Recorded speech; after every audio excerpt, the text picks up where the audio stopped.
आप लोग दान करते हो मकर संक्रांति पे? कितनी चीजें दान करते हो? मंदिर में दान दे दिया जाता है, उसको कहते हैं गुप्त लक्ष्मी, जिससे घर में कोई बड़ी बीमारी प्रवेश न हो। एक घर था कुंभ, फिर इस कुंभ घर में आग लगी थी, तब दूसरा घर बना था मकर, फिर मकर घर में भगवान सूर्य नारायण आए, उनका आदर हुआ, तब जाकर ये मकर संक्रांति हुई। कोई ऐसी मकर संक्रांति का मतलब क्या है? क्यों कहते हैं कि ये 13-14 चीजें आप लोग बांटते हो ना, तो किसको बांटते हो? तुमसे छोटी उम्र वालों को बांटोगे? सास क्या बहू को देगी सामान? सास बहू को देती है क्या सामान? नहीं। बहू किसको देती है? सास को। बहू किसको देती है? जेठानी को। बहू सामान किसको देती है? ननंद को। बहू सामान किसको देती है? कोई मोहल्ले में कोई बड़ी उम्र की कोई बहुएं हो, बड़ी उम्र के जो लोग हों, सौभाग्यवती नारी हो, उसको ये 13-14 चीजें दी जाती है। जो भी आप बांटते हो, टीकी का पत्ता हो, सिंदूर की डिब्बी हो, मेहंदी हो, कोण हो, जो भी आप बांट रहे हो, लाली भी बांट देते कई कई। तो क्या है?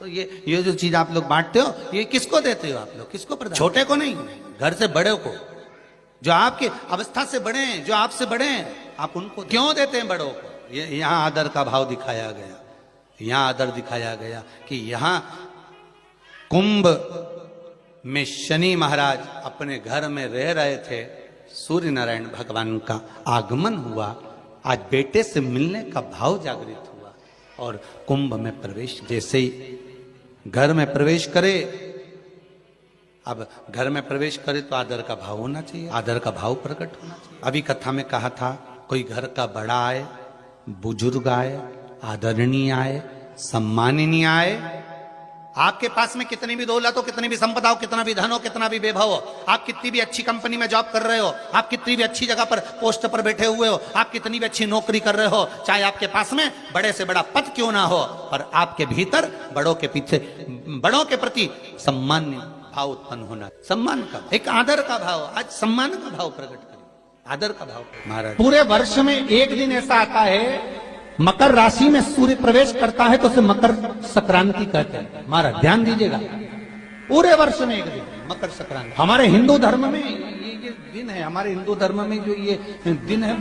अच्छा, कई लोग कहते हैं कि सूर्य की उत्तरायण का क्रम है, ये क्रम है, ये पूजन का क्रम है, तिल्ली के लड्डू का क्रम है, लड्डू बना लो तिल्ली का, इसका क्रम है। पर अगर स्कंद पुराण उठाओ तो स्कंद पुराण में अगर मकर संक्रांति के क्रम को यदि पढ़ोगे तो मालूम पड़ेगा कि पूरे वर्ष में एक दिन ऐसा था जिस दिन भगवान शिव और नारायण, ये दोनों, इसलिए आज भी हिंदू धर्म में गुड़ के लड्डू तिल्ली के साथ मिलाते हैं। क्यों? उसका कारण कि शंकर और नारायण ये दोनों एक ही दिन, एक ही पल गंगा का स्नान करने के लिए भगवान शिव, देखिए कितना कितना हमारे हिंदू धर्म में एक एक तिथि का, एक एक बार का एक एक महत्व है, उसको समझ। माता लक्ष्मी भगवान नारायण और भगवान शिव को स्नान के लिए गुप्त रूप से झांकती है, तो भगवान विष्णु ने तिरछी दृष्टि में माता लक्ष्मी को देखा, तिरछी दृष्टि, तो माता लक्ष्मी को देखकर भगवान विष्णु शिव जी को देखे, तो शंकर भगवान ने कहा, नारायण हमने देख लिया, महारानी लक्ष्मी झांक रही है, हमने वर दे दिया कि लक्ष्मी का एक नाम गुप्त लक्ष्मी रहेगी, छुपी रहेगी, और आज मकर संक्रांति के दिन नारायण और शिव का दर्शन इस लक्ष्मी ने करा है। पर जो गुप्त लक्ष्मी का दान दे देगा, उसके घर में कभी कोई बड़ी बीमारी प्रवेश नहीं करेगी। कैंसर जैसा रोग, किडनी और लीवर का रोग नहीं हो सकता। आज भी नियम है कि मकर संक्रांति के दिन एक लड्डू बनाया जाता है गुड़ और तिल्ली का, उसमें 1 का सिक्का, 2 का सिक्का या कोई लक्ष्मी उसमें फंसा दी जाती है, और लड्डू को पैक कर कर किसी मंदिर में दान दे दिया जाता है, उसको कहते हैं गुप्त लक्ष्मी, जिससे घर में कोई बड़ी बीमारी प्रवेश नहीं हो। वो केवल मकर संक्रांति को ही हो। मकर संक्रांति का जो दिवस है वो कोई साधारण नहीं। आप लोग दान करते हो मकर संक्रांति पे? कितनी चीजें दान करते हो? और सुहागन माताओं को देते हो ना, क्या देते, कितने देते हो? 13-14 कितने हैं? 14। कौन से पुराण में लिखा है कि 14 चीज देना चाहिए?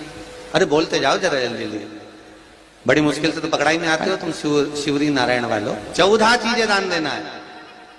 किस पुराण में लिखा है? कोई तुमसे पूछ सकता है तो महाराज आप कह सकते हो अग्नि पुराण में वर्णन आता है। कौन से पुराण में लिखा है? अग्नि पुराण में लिखा। देव ऋषि नारद भगवान विष्णु के पास जाकर पूछते हैं, नारायण कृपा करिए। भगवान विष्णु ने पूछा क्या बात है, बोलिए। देव ऋषि नारद क्या चाहते, क्या हो वो बताओ। महाराज हमें इतना सा बता दो, शिव जी के यहां जाते हैं तो पहले उनके द्वारपाल से पूछना पड़ता है अंदर जाने के लिए, ब्रह्मा जी के यहाँ जाते हैं तो ब्रह्मा जी के द्वारपाल से पूछना पड़ता है, इंद्र के यहाँ जाते हैं तो इंद्र के द्वारपाल से पूछना पड़ता है। हम जितनी भी जगह जाते हैं तो कोई ना कोई द्वारपाल से हमें पूछना पड़ता है अंदर जाने। भगवान देवऋषि नारद कह रहे हैं नारायण से कुछ ऐसी कृपा कर दो कि हमें किसी से आज्ञा लेना ही। भगवान विष्णु तो उनकी बात को बस थोड़ा सा सुने और अंदर चले गए। नारद जी को लगा हमारा तो कोई जवाब ही नहीं दिया। नारद जी वहीं पर टिक गए, खड़े रहे, नाम जाप कर। विष्णु वापिस आए और देवऋषि नारद से कहा एक काम करो, जब सूर्य मकर में प्रवेश करते हुए उत्तरायण की ओर जावे, उस घड़ी उस पल में देवऋषि नारद तुम 14 बार भगवान के नाम का, शिव नाम का दान दे दीजिए। भगवान नारायण के नाम का, राम नाम का, कृष्ण नाम का दान दे दीजिए। अब देखो यहाँ पर यह नहीं लिखा कि प्लास्टिक का डब्बा दो, समझ लेना जी जी है अच्छे से, कि लोगों ने दान को कितना भ्रष्ट कर दिया वो बताया जाए। अग्नि पुराण में यह नहीं लिखा कि तुम प्लास्टिक की चाय की चन्नी दो 14, बाल्टी दो 14, या प्लास्टिक का डब्बा दो 14।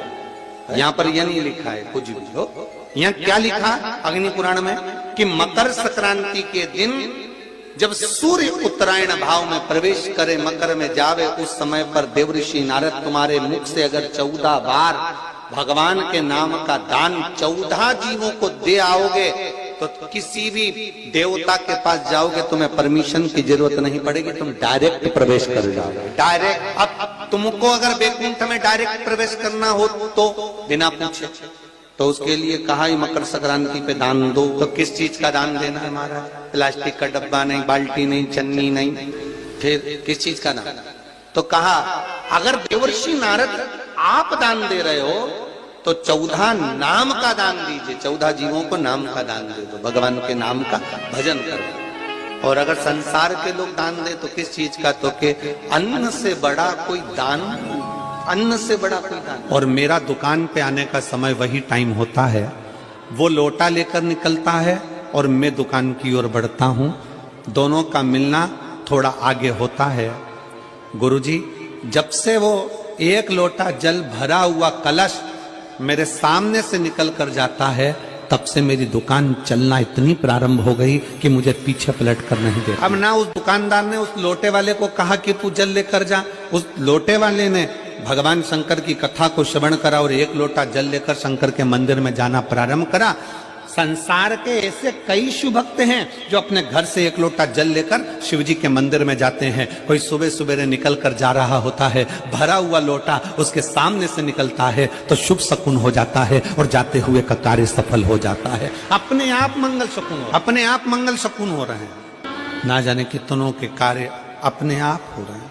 और प्रभु आपकी कृपा से सब काम हो रहा है, सब वो कर रहा है, अपन तो केवल एक निमित्त मात्र हैं, केवल एक निमित्तता है। और करते हो भोले बाबा मेरा नाम हो रहा है, भोले आपकी कृपा से सब काम हो रहा है, शिव आपकी कृपा से सब काम हो रहा है। हमारा निवेदन, आप स्वयं जब शिव की भक्ति में लगते हो, ना जाने कितनों का कल्याण आप कर देते हो। एक लोटा जल लेकर जब आप शंकर जी के मंदिर में जाते हो ना, आपका मुख ना जाने कितने लोग देखते होंगे। बोलो देखते कि नहीं देखते? जलता फिरता व्यक्ति, मोहल्ले का लोग, कॉलोनी के लोग, आपका एक लोटा जल जब चढ़ाने के लिए आप अपने शंकर के मंदिर में जाते हो तो आसपास के लोग आपका मुख देखते हैं। श्री शिवाय नमस्तुभ्यम बोलकर आप शंकर के मंदिर से वापिस आते हो तो आपका मुख ना जाने कितने लोग देखते हैं।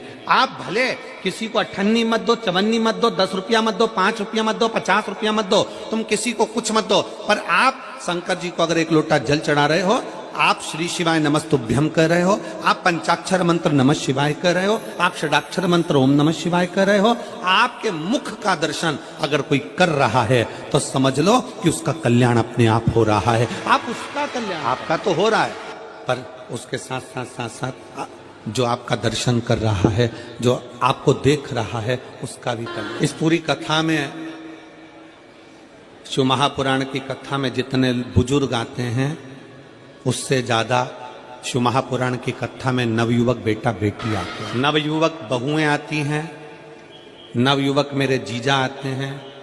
जितने बुजुर्ग आते हैं उससे 4 गुना ज्यादा नवयुवक बेटा बेटी इस कथा में पहुंचते हैं। और नवयुवक बेटा बेटी एक आस लेकर आते हैं कि मैं शंकर की कथा में सेवा करूंगा, साधना करूंगा, बैठकर जब गुरुजी श्री शिवाय नमस्तुभ्यम बोलेंगे उनके साथ बैठकर श्री शिवाय नमस्तुभ्यम बोलूंगा और बाबा से अपने मन की कामना करूंगा, मेरा बाबा मेरी सुनेगा, जरूर मेरा बाबा सुनेगा।